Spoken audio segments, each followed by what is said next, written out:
쪽파 종구, 고온에 휴면하지 않고 여름에 심어도 나긴 합니다. 발열도 떨어지고 고루나지 않은 점은 있지만 나긴 합니다.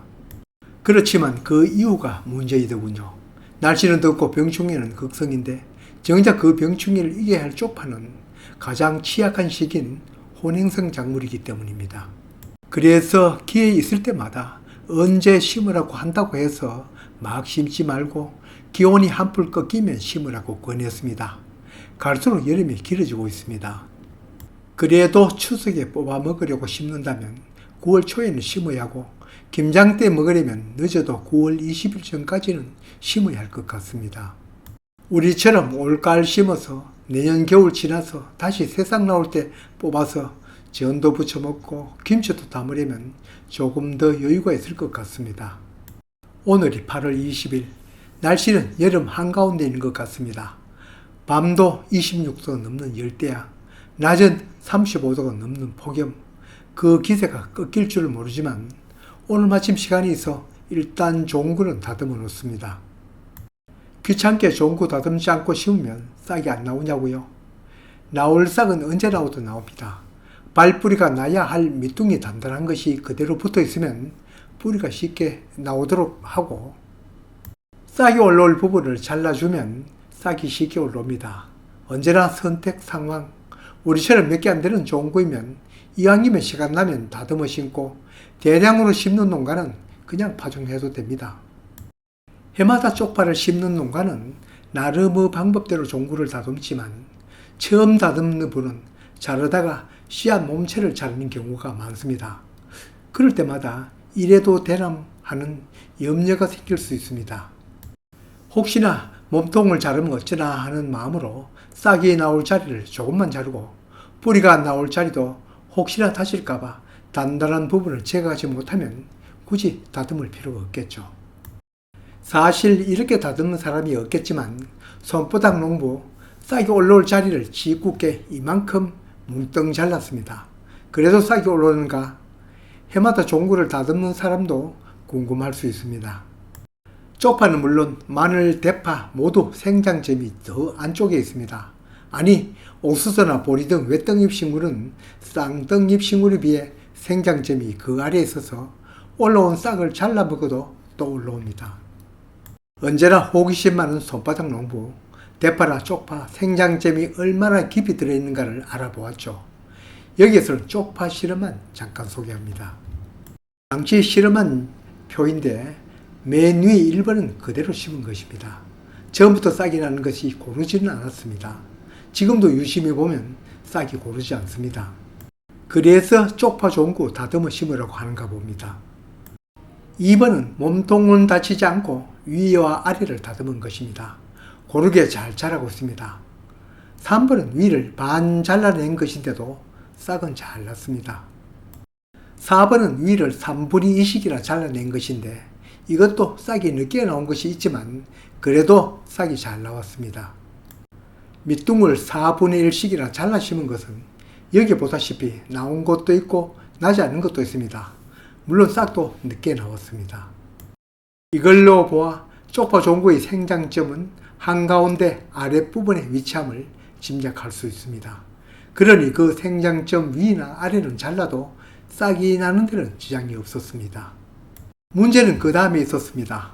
몸통이 많이 잘려나간 것일수록 싹이 나는 데는 전혀 지장이 없었으나 그 이후 자라면 문제가 있었습니다.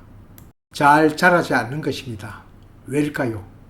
싹이 처음 나서 자라는 동안 양분은 쪽파 종구의 양분으로 자라기 때문입니다.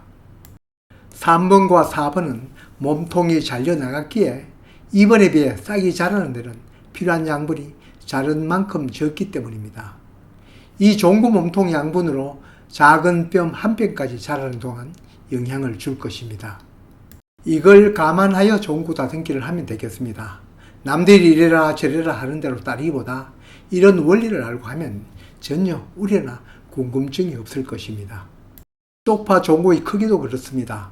종구가 큰 것과 작은 것을 심으면 작은 것이 대체로 싹이 먼저 올라옵니다. 아마 파종한 환경을 가장 먼저 감지하기 때문인 것 같습니다. 그러나 그 이후에 자라면 반대가 됩니다. 양분이 충분하게 들어있는 큰 종구는 튼실하게 잘 자라나 작은 종구는 싹어 굵기가 가늘고 허약합니다.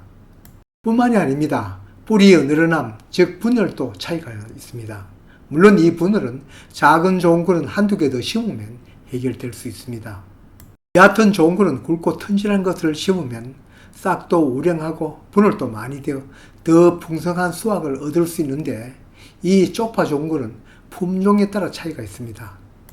쪽파보다 잎과 줄기가 더 가느다란 달래파도 있고 그 반대인 돼지파도 있지만, 같은 쪽파 중에서도 여러 가지 품종이 있습니다. 이제까지 제가 알기론 쪽파 계량종 얘기는 듣지 못하였습니다. 모두 오랜 옛날부터 길러온 재래종인데, 이 재래종이 지역별로 오랫동안 심어온 까닭에 우리의 방언 차이만큼 각 지역에서 재배되는 쪽파의 차이점은 있습니다. 심지어 요즘에는 중국에서부터 들여온 쪽파도 있어 비록 신품종은 없어도 다양한 쪽파가 심겨져 오고 있고 나름의 특성을 갖고 있습니다. 지역적 특색이 있어 어떤 곳의 쪽파는 조생종, 어떤 곳은 만생종 또는 중생종으로 구분되는데, 어느 지역의 쪽파가 각각 어디에 속하는지는 정리하지 못하였습니다. 이 지역적 쪽파 특성을 알면 요즘 기후변화에 재배 기간이 조금이라도 짧은 조생종 종구를 심으면 일찍 수확을 해야 하는 농가에서는 다소 도움이 되지 않겠나 생각해 봅니다. 마늘이나 쪽파는 종구를 심기 때문에 다른 작물처럼 품종 교배가 쉽지는 않습니다. 농진청에서 마늘은 홍산 마늘을 여러 해 전에 품종 개발을 해서 전국적으로 널리 심어지고 있는데, 이 쪽파도 종구 증식 방안 등 나름의 연구가 있으나 아직 농가에 영향을 줄 정도는 아닙니다. 혹시나 싶은 마음에 쪽파 신품종이 있을까 싶어 검색을 해보니 이런 품종이 보이더군요. 개수 종묘사에서 개발한 쪽파 품종이라고 하는데, 왼쪽의 이 씨앗은 쪽파 종자, 즉 씨앗입니다. 당연히 종구가 아닌 씨앗을 파종하여 재배하는데, 기존 쪽파보다는 내서성, 즉 고온 여름을 견디는 힘이 강하여 일찍 파종하여 일찍 수확하는 조생종으로 사용하면 좋을 것 같습니다. 다만 새로 품종 개발한 F1 종자이기 때문에 종구는 생기지 않는다고 합니다. 그렇다고 채종하여 심을 씨앗이 생산되는 것도 아니라고 하는데, 요즘 9월이 되어도 식을 줄 모르는 기후에 대비하여 쪽파 재배해 먹는 데는 유리한 점으로 보입니다. 이 올때의 쪽파에 대해서는 더 자세한 것은 새로 영상을 만들어 올리겠습니다. 손바닥 농장 그 어느 것이든 제휴하는 것은 없습니다. 언제나 내 돈 내 산으로 구입하여 심어보고 그 특성은 같은 텃밭 농사 하시는 분들과 공유하고 있습니다. 이것도 마찬가지입니다.